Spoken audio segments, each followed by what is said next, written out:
میان کوهساران سخت جانم زادند. در ره کوهسار بهر امتحانم زادند. والدین بی نشانم چون نشانم زادند. در زمین کم زمین بیکرانم زادند.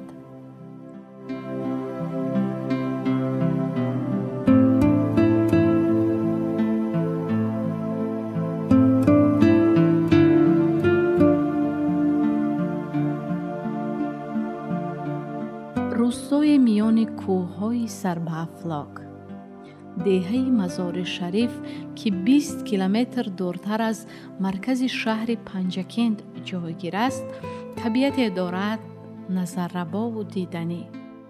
اینجا مکانی است که از چهچه بلبلان و قهقه کپکان و نوای چشمسارانش شیرین کلامترین شاعر شعر ناب لایق شیرعلی الهام می گرفته است.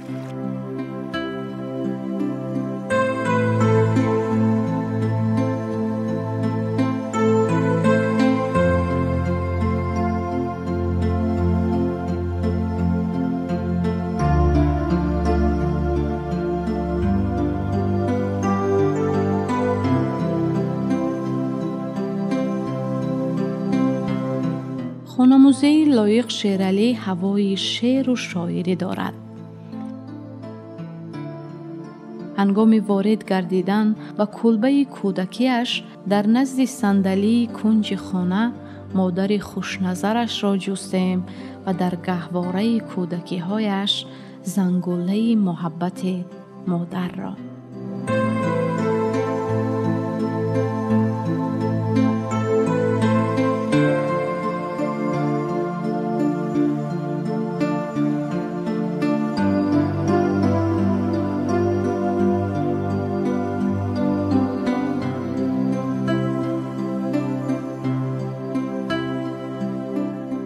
بیستم می سال 1941 در همین کلبه فقیرانه ساعت 10 شب با تعب شاعرانه استاد لایق چشم به عالم هستی گشوده تا ختم مکتب 7 ساله همین دهه در همین جا زندگی کردند که اولین الهامای استادم از همین جا گرفته شده است. چقدر که وقتای پیش بالای بام ها شیفر نبود، وقتای باران میچکید، همین منظره استاد به شعر کوچاندند. این شب ترشروی بارانی کلبه مادرم به یاد آمد، بام او میچکید زی باران ها، در دلم عالمی بداد آمد همین کلبه. و گاه وقتایی که مادرم به کنج صندلی شده جامعه دامادی میدوختند، همین منظره هم استاد به شعر کوچاندند که به کنج صندلی بنشسته شبها مادر پیرم شاید جامعه دامادی میدوزی به صد نیت که روزی توی دیده در قدی من بشکنی ارمان، با اون دستان لرزانی شرفناکت بمیرم من. ایا مادر انا همین کنج صندلی و همین کلبه فقیرانه. عموما شعرهای استاد همشون طبیعی به دنیا آمدگی‌اند، یگان تاشون صنعی به دنیا آمدگی نیستند.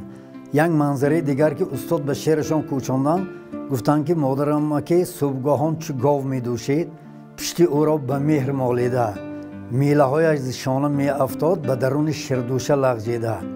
هر گهی در تنور بازودار کلچه های به شیر می چسباند، سر مژگان و ابروانش را لخچه های تنور می سوزاند. شیر بود دستان او شبها نرم به سرم می لرزید. بی سخن پلکای چشم مرا به نوک پنجه هاش می مالید. چقدر در دلم تمنا بود لیک از سادگی نمی گفتم، دستی او بر روی دلم و سها را شمرده می گفتم که همین منظره این اثر هممون گذشتگی.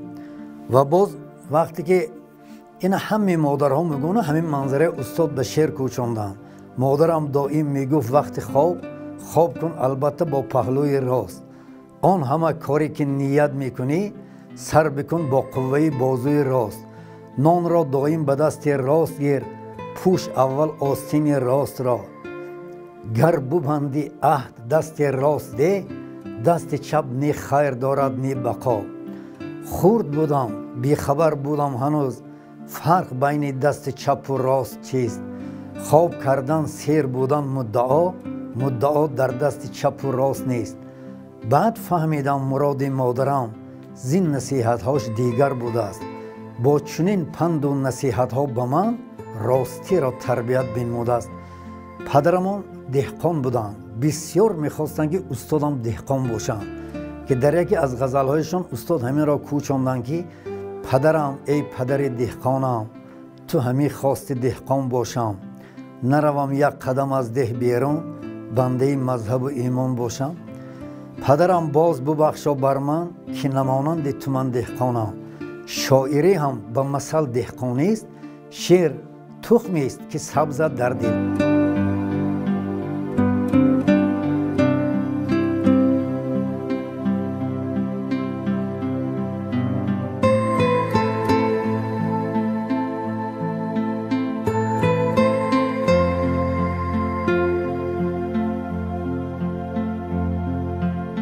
لایق شیرعلی نسبت به زندگی نگاه خاص خود را داشته است. هر آن زیبایی که دیده است بر رشته نظم کشیده است که در هر مصرع شعریش میتوان ذوق والا و چشم زیبابینش را دید.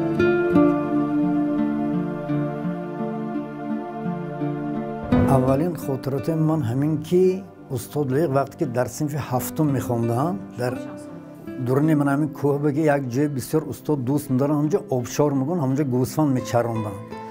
بعد یک در رفیق استاد خواست که وای در بین خلق شهرت یابد و یک سنگ به نامش نویست. یک روز تا بیگاه وقتش صرف کرده. بعد پگاه رفتن استاد که شب سیل آمده همون سنگ غیلانده گرفته من اینجا پایین آورده همون نام وای نویستگی طرفی تگ به غلطی دست وای نام با استاد گفتن که تو اگه خواهی که شهرت یابی در بین خلق تو باید که نامت دل خلق بنویسی، نه اینکه در سنگ. یکمین شعر استاد همین نام دارد. یک رفیقم خواست شهرت یابد در بین خلق، انا همین از انا همینجا بعد الهام استاد دوام یافته رفتن گرفت. اینم دیدید طبیعی.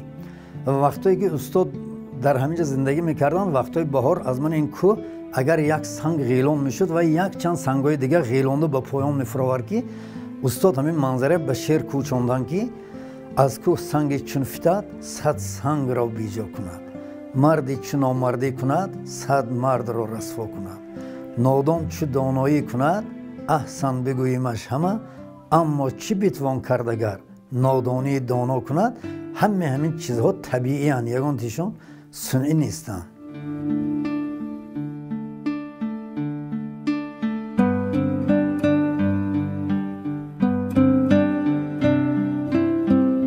خانه بچگی استاد لایق شیرعلی که امروز به خانه‌موزه تبدیل داده شده است، به یک گوشه الهام بخش پیوندان و دوستداران شعر نابش تبدیل یافته است. در حجره کودکیش اسباب و انجامی که شاعر در روزگار استفاده می برد جمع آورده شده، حجره دیگر با عکس‌های استاد و ارمغان‌های هدیه شده آرا داده شده. در حجره سیوم باشد اشعار شاعر با کتاب‌های دوست داشته ترینش جمع آورده شدند.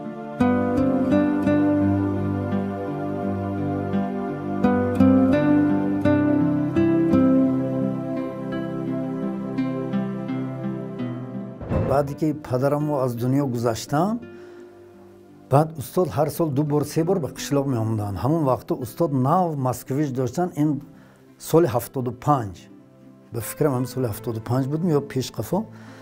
یک وقت استاد اولی بهار همینجا آمدن که دیواله حولی ما پیشتر دیواله پخسگین بود، لایم بود. بعد وفات پدرم هم دیواله پخسگین غلطید. بعد مادرم دیوار کرده ایستاده بودن که استاد آمدن و با گفتن که انا فرامدن پرسیدن و بعد گفتن که مادرم که باتور چا کرده گشته است. بعد مادرم گفتن که خیلی مکتب خوانده گشته، من گفتن یک رباب خریده دادم. با استاد گفتن که آورم نواز من با. بعد از سبب که در قشلاق یگان استاد نبود ما نمیدونستیم، انا با من رباب آورم نواختم، بسیار ناجور بود آوازش. بعد استاد گفتن که دادر بسیار ناجور، دلم سوخت. گفتن همین خیلی گفته ایستادن که در رباب نوازی من یک آدم از ما بلندتر زندگی میکرد. همه راه گذشته از سوش دستش پیشتر هوا تازه بود، برف خیلی شفاف میبارید، چشم آدم میبرد.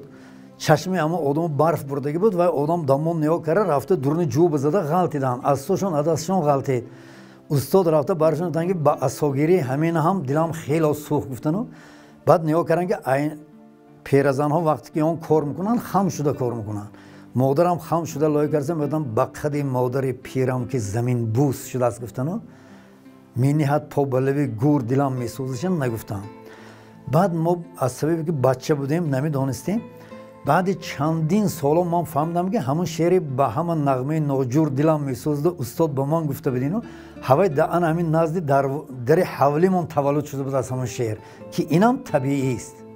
مادرم میگفت دائم وقتی خواب کن البته با پهلوی راست، آن همه کاری که نیت میکنی سر بکن با قوه و بازوی راست. نان را دائم به دستی راست گیر، پیش اول آستینی راست را گر ببندی عهد دستی راسته. دستی چپ نه خیر دارد نه بقا، خورد بودم بیخبر بودم هنوز، فرق بین دستی چپ یا راست چیست؟ خواب کردم سیر بودم مدعا در دستی چپ یا راست چیست؟ بعد فهمیدم مراد مادرم زین نصیحت هاش دیگر بوده است. با چنین پند و نصیحت ها به من راستی را تربیت نموده است. بعدی که بعد استاد روم نوازی من عیب کردم، 100 سوم من با پول برآورد دادن، 100 سوم شوروی و $1000 حاضر به قریب توغری می آمد. گفتن که دادر بسیار ناجور نواختی. گفتن دلم سوخت. گفتن رفته سیمای نو میخری یا رباب نو میخری. گفتن آورده همین درست میکنی.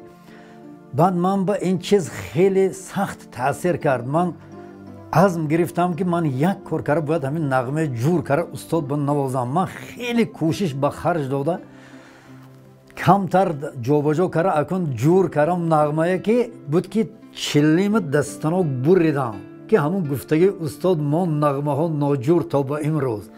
برای همین یکی از غزل های استاد اکن ناجور باشدم میخوانیم.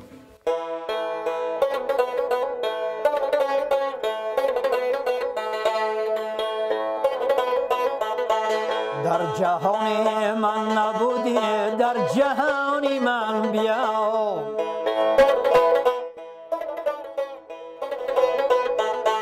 در جهانی من نبودی، در جهانی من بیا.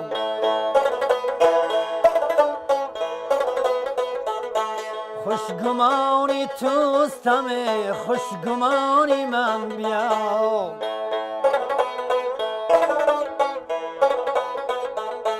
حیف کردم من جوانی را به عشق دریغ، فصل پیری آمده یاری جوانی من بیا.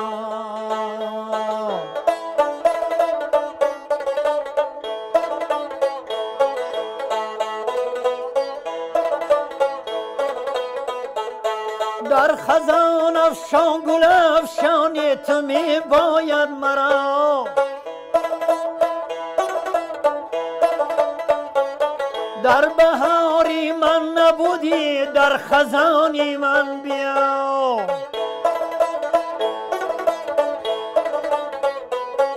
با وصال دست نارسم چو دامانی افق،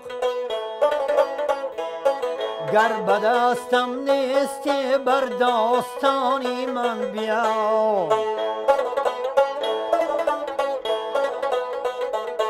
با وصال دست نارس همچو دامانی افق، گر به دستم نیستی بر داستانی من بیا.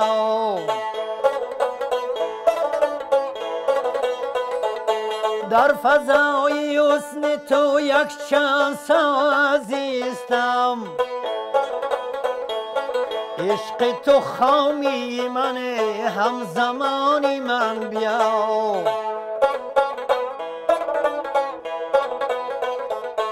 تا بدانی چیست قدر سوختنهای خموش در زمین دردهای آسمانی من بیا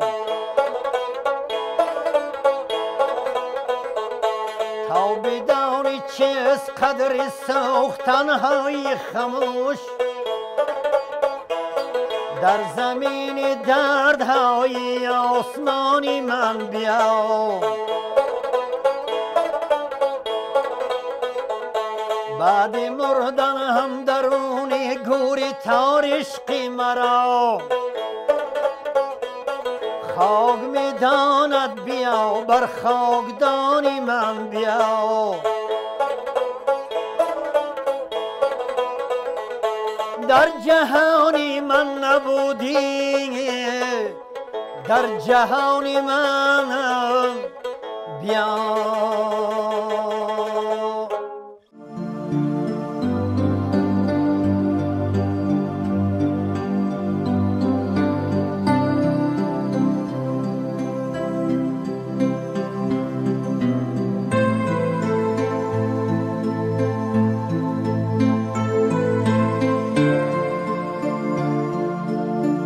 یکی از خاطرهای دیگری که وابسته است به برادرم همین ساعت است. باری استاد به همین جا آمدن و همین ساعتشان را گم کردند. این ساعت هم در همون وقتش ساعت بسیار با آبرو بود. این ساعت در مگزین‌های دوره شوروی فروخته نمیشد. کسانی که به همون افغانستان میرفتند، انستیتوت شرقشناسی تمام کرده با پاکستان، به ایران از همون جایها می آورند که یکی از شاگردای استاد برای استاد اینا تحفه کرده بودند. در همینجا گم شد. بعد که استاد رفتن این ساعت یافتیم. استاد گفتیم ساعتتون رو یافتیم. اون گفتن ساعتی من مونیتون است و حال قیمتی بلند پیدا میکنه. بودن که در حقیقت هم امروز قیمتی بلند پیدا کرده. هر تماشابینا که از گوشه کنار تاجیکستان بیان این ساعت استاد را یک دنیا به خود الهام میگیرن. بعد چند سال همین ساعت ممکن 35 سال شد یا 87 سال بود همین کار. 87 باشه 35 سال شده است. این ساعت تا حال کار میکنه حاضر.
من تصور میکنم که زندگی استاد خودشان که شاعر بودن زندگیشان هم سراسر شاعرانه بود.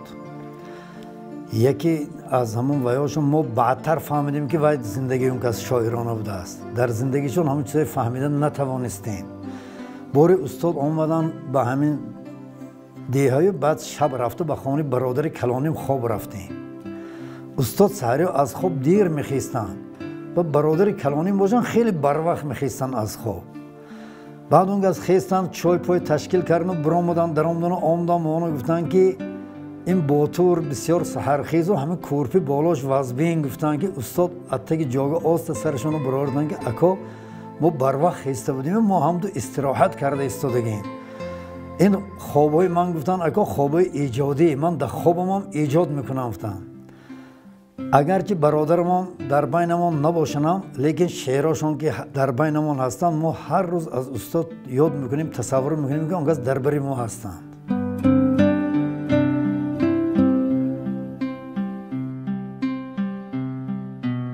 در خانه کودکی لایق شیرعلی که از جانب پیوندان و دوستداران شیرینابش به آثارخانه خردکک تبدیل داده شده است، در فانوس تا به حال مانده‌اش نشان از شب‌های بیخوابی‌اش را می‌توان دید و در تق ساعت از کار نماندهش تپیش قلب پرمهرش را شنید و در دو تاز کودکان همدهش شوخی های کودکیش را تصور کرد.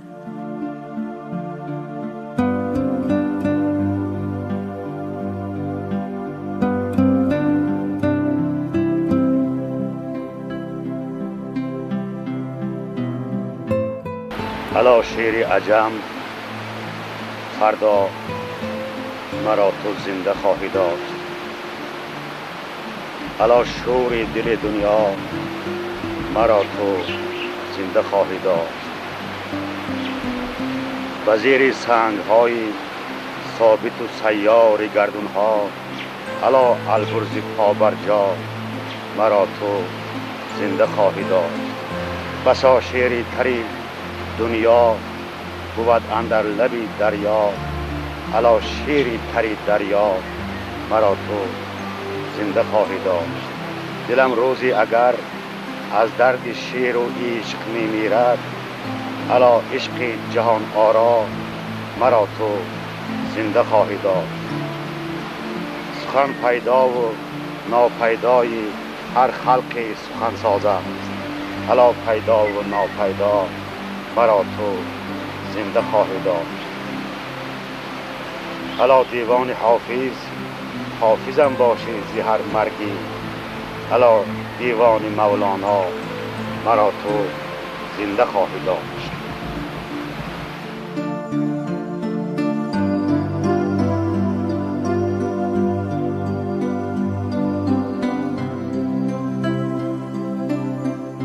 پس از دیدن طبیعت نظرربای این دهه دوردست که هوای شعر و شاعری دارد، میتوان گفت که سرچشمه ایجاد شاعران خوشکلام طبیعت ناتکرار وطن است.